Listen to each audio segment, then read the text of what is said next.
Donc bonjour, ici Jessie et aujourd'hui on est là pour mes favoris du mois d'avril.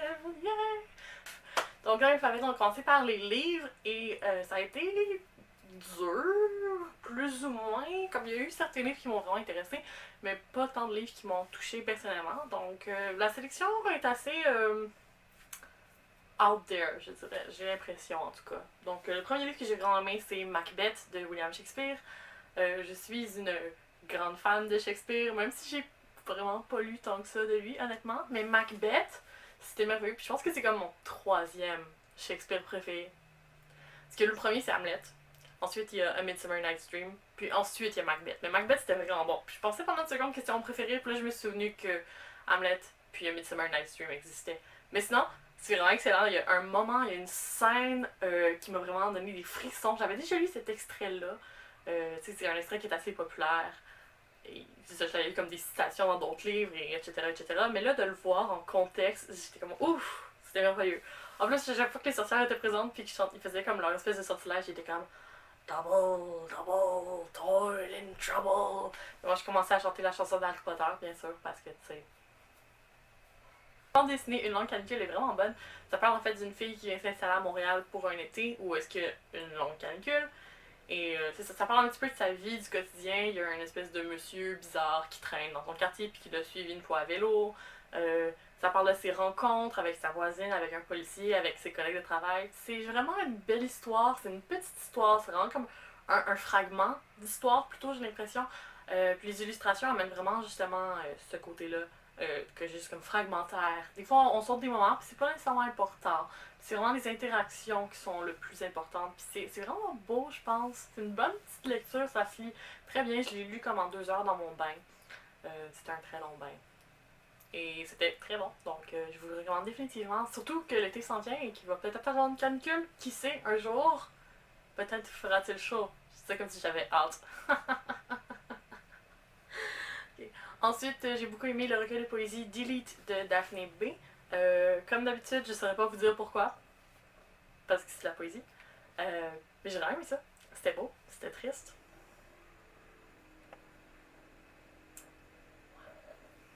Je suis si articulée. Ensuite, l'autre livre, ça je vais vous le lire parce que c'est un long titre. Là. Je vais le lire à même mon bullet journal. Donc c'est Experimental Fashion, Performance Art, Carnival and the Grotesque Body. Et c'est par Francisca Granata. Donc ça en fait j'aurais dû peut-être le mettre dans ma catégorie études. Parce que c'est un livre que j'ai lu dans le cadre de mes recherches. Et c'est un livre que j'ai honnêtement vraiment aimé. Je l'ai emprunté à la bibliothèque de la mode, ce que je n'avais jamais fait. J'étais comme, ouh, on a une bibliothèque de la mode. Je ne le savais même pas, parce que c'est pas dans le même bâtiment que les autres bibliothèques de l'UQAM. That's why. Et donc, je suis allée.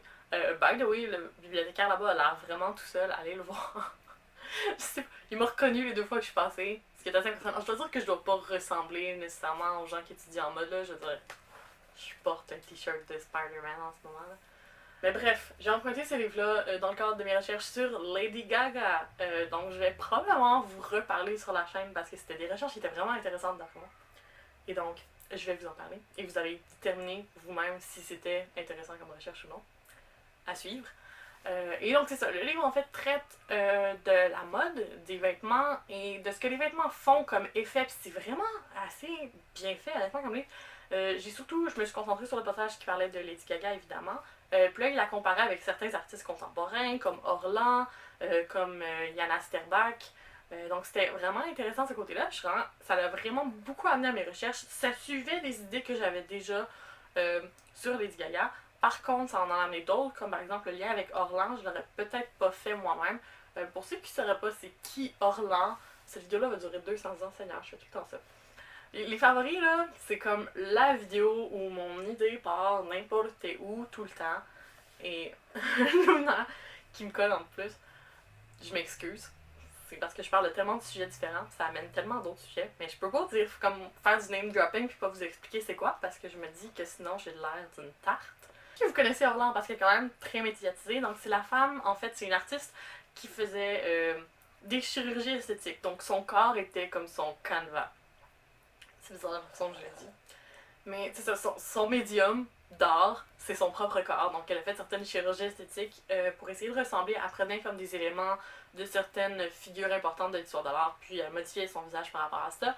Le père après, elle s'est mis comme des implants de joues dans le front pour faire des espèces de cornes. Donc son idée de recherche, c'est vraiment comme le corps, la transformation du corps, puis les effets que notre corps peut avoir. Elle traite beaucoup dans le grotesque, évidemment.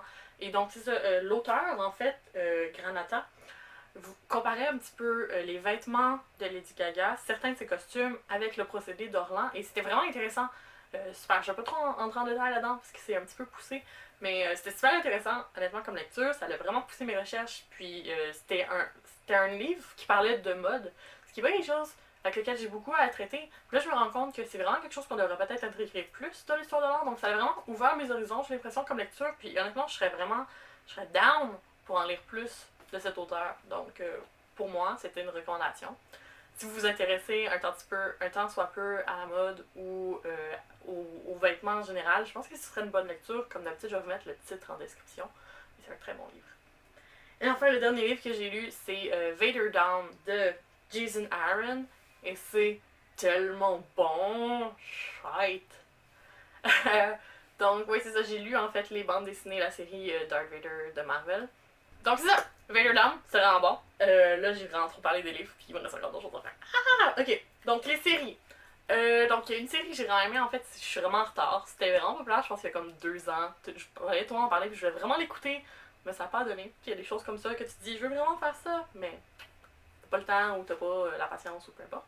Over the Garden Wall de Cartoon Network, qui est une série en dessin animé, qui est comme, je pense, une 12aine d'épisodes environ, il me semble que oui. Puis c'est des épisodes de comme une 20aine de minutes.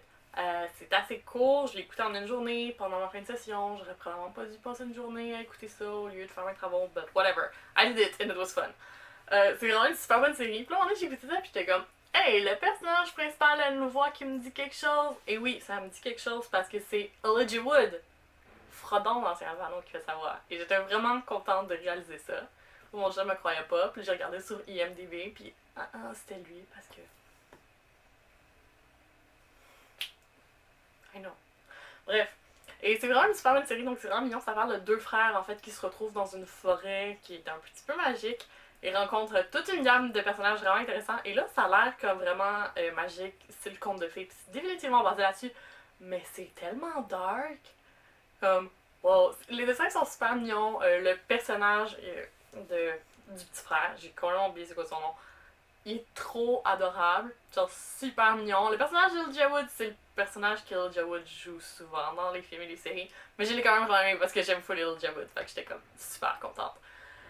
Donc, c'était vraiment bon. Il rencontre vraiment des personnages super intéressants, puis là, plus on découvre sur l'histoire. La seule chose que je dirais, mon point négatif, parce que c'était vraiment une super bonne série, la musique était bonne, le voice acting était écœurant, tout était génial, mais comme la fin était un petit peu. C'était pas une mauvaise fin nécessairement, c'est juste que ça m'a pas tant. C'est pas tellement à aller me chercher. Mais j'ai quand même adoré la série. Je vais définitivement la réécouter et je vous le recommande à 1000%. Donc ça, c'est à voir. Et ça m'a fait penser que la dernière fois, je ne vous ai pas parlé d'une de mes séries favorites. Donc quand j'ai fait mon vidéo comme flashback de mes derniers favoris, je n'ai pas parlé de la série Dirk Gently Holistic Detective, qui est un crime. Et je m'en suis souvenu parce qu'en fait, Elijah Wood joue là-dedans. Et c'est pour ça que j'ai tout de suite replacé le petit personnage d'Over the Garden Wall. C'est pratiquement le même personnage dans les 2 séries. Sauf que peut-être que dans Dirk Gently, c'est un peu plus un trou de cul. Whatever. Dirk Gently, c'est tellement un gros coup de cœur. Je pense que je l'ai commencé en décembre par contre. Mais en tout cas, je l'ai définitivement fini cette année. C'est excellent. Jusqu'à maintenant, il y a 2 saisons disponibles sur Netflix. Et ça parle. C'est un petit peu comme Doctor Who sur l'acide. C'est comme ça que les acteurs ont beaucoup décrit ça, un mélange de comme Doctor Who et Sherlock Holmes mais sur l'acide.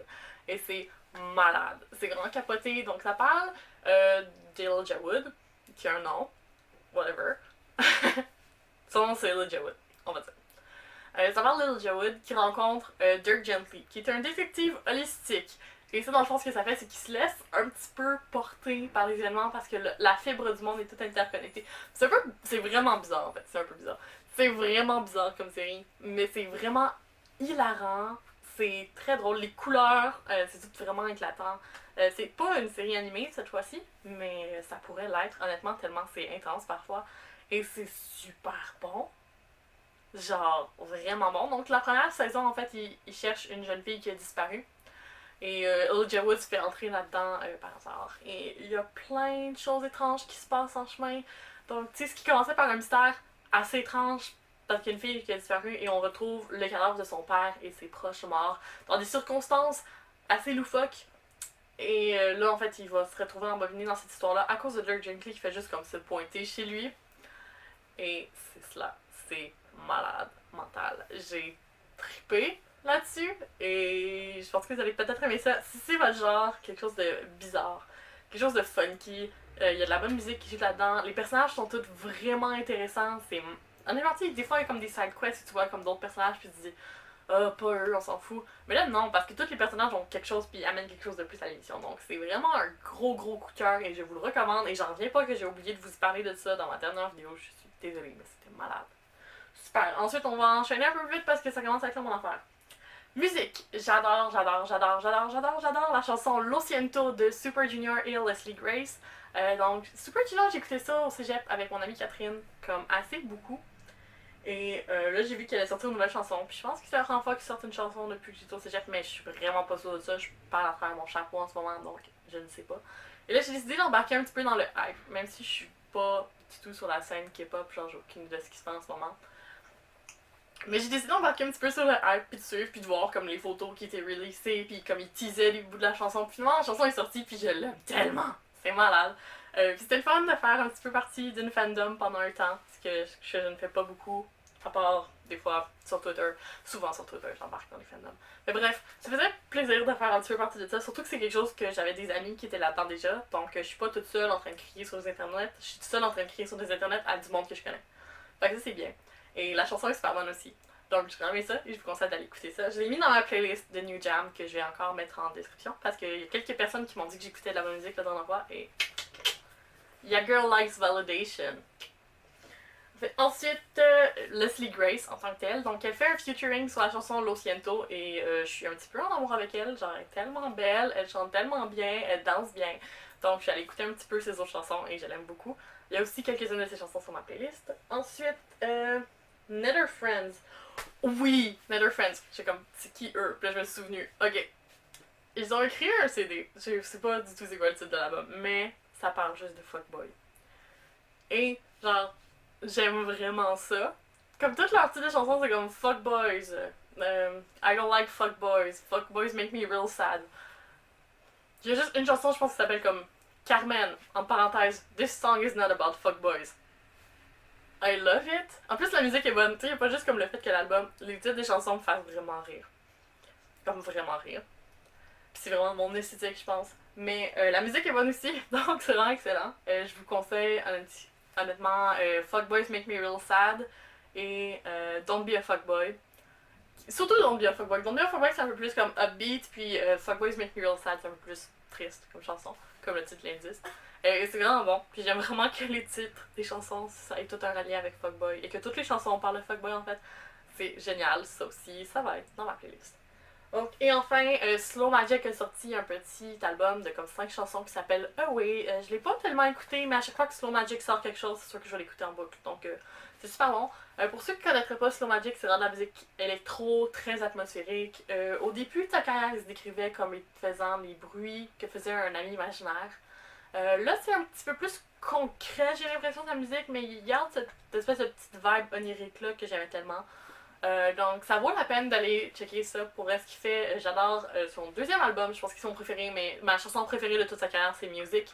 Mais bon, son album Away est quand même très bon et je l'aime beaucoup. Enfin dans la section études, donc enfin dans la section études, il y a 2 sujets d'études en fait qui m'ont beaucoup plu cette session-ci et c'est bien sûr Lady Gaga dont j'arrête pas de vous parler. Je pense que c'est vraiment une personne sur laquelle on n'a pas assez travaillé dans le champ de l'histoire de l'art. En fait, je sais qu'on n'a pas assez travaillé sur elle parce que je trouvais absolument aucune documentation et que c'était pénible comme travail à faire. Mais c'était pas pénible dans le sens où comme je n'ai pas aimé le sujet de travail, j'ai adoré mon sujet de travail, c'est juste plus c'est difficile d'avoir des sources, moins c'est le fun. Mais ça m'a permis d'être un peu plus créative. Je suis allée à la bibliothèque de la mode, j'ai vérifié d'autres sources que j'aurais peut-être pas nécessairement pensé à vérifier. Donc de ce côté-là, c'était quand même intéressant. Puis ça m'a permis de peut-être développer un petit peu plus ma capacité de recherche. Donc ça c'est bien, cependant, je vois qu'on parle pas assez d'elle dans le monde de l'art. Et ça me déçoit un petit peu. Donc ensuite, j'adore Caspar Friedrich, le peintre allemand. Vous le connaissez sans doute, c'est lui qui a peint le voyageur au-dessus d'une mer de nuages, qui est une image assez emblématique, je vous dirais. C'est sur la couverture de certains livres, il y a des cartes postales, etc. etc.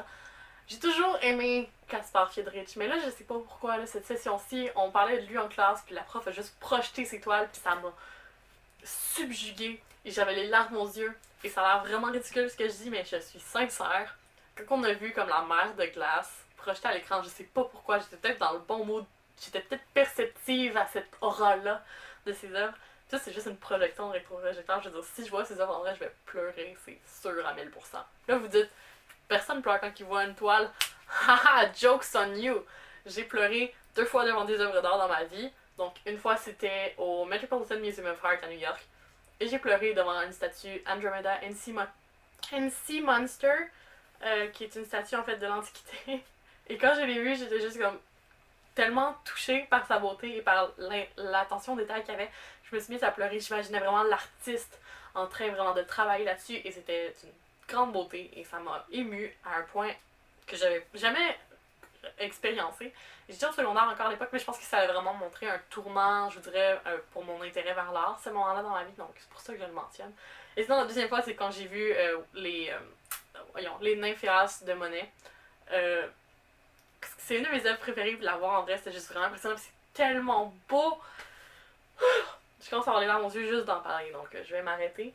Mais c'est ça, donc c'est sûr que je vais pleurer si je vois des œuvres de Friedrich en vrai. J'ai toujours beaucoup aimé, mais là je commence à m'intéresser vraiment plus à, disons, sa méthode et à sa philosophie, je dirais. J'ai vraiment envie de lire un peu plus sur lui. Là, j'ai pas eu l'occasion de faire nécessairement de recherche sur lui, mais dans un futur assez proche, je pense que ce serait vraiment intéressant. J'adore d'amour les peintres, les paysages romantiques, c'est vraiment quelque chose qui vient me chercher. Le sublime, c'est incroyable.